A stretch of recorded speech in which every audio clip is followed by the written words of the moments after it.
Your contractions are getting stronger, they're getting closer together, and you're being told that this is a good sign. Everything is moving in a positive direction. But what if your baby is struggling to handle everything?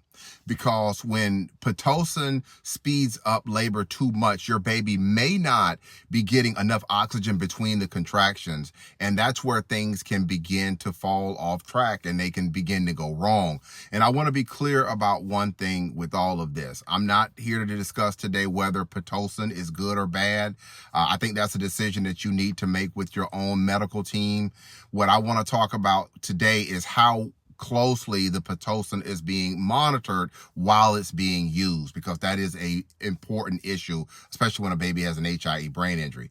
Every contraction puts stress on the baby, and that's going to be normal. But in between the contractions, that's where your baby is supposed to be able to recover. And that's where oxygen is going to improve.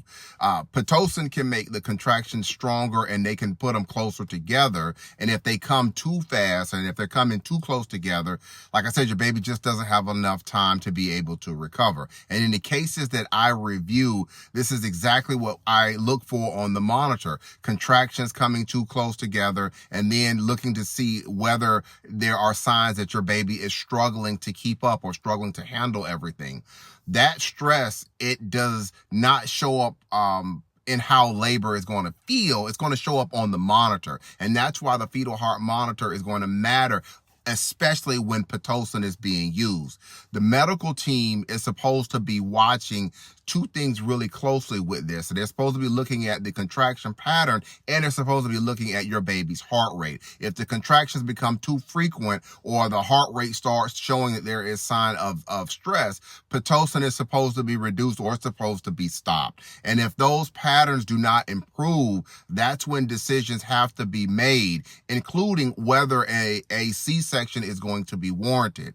Where problems can happen is when these warning signs are there and nothing changes. Everything keeps going as if everything is normal, but it's not. The Pitocin is still running. The response is delayed, or the situation, it needs to be escalated by the L&D nurse, but it's not escalated fast enough, or not at all. Labor is not just going to be about the progress. It's going to be about whether your baby is tolerating the progress. And from the outside, it can look like everything is moving forward in a good way, but if the monitor is showing something that is very different, that can be a different story. Now, to be fair, there are going to be situations where complications, where they can happen even when everything is done correctly.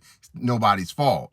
But when there are signs that there are issues and the response does not match what's happening, that is when serious questions can begin to come up. And as a birth injury lawyer, these are the moments that I'm looking at and I'm focusing on. How was that Pitocin managed, and what was the monitor showing based on everything, and how quickly did the team respond? Because in many of the cases that I have, the issue is not just that something happened, it's whether it should have been handled in a different way.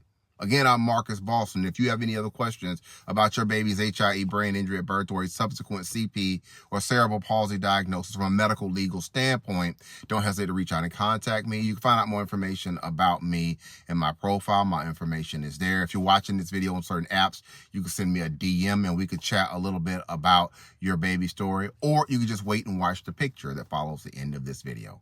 All right, that's going to be it for today's quick educational video. Have a great day, everybody.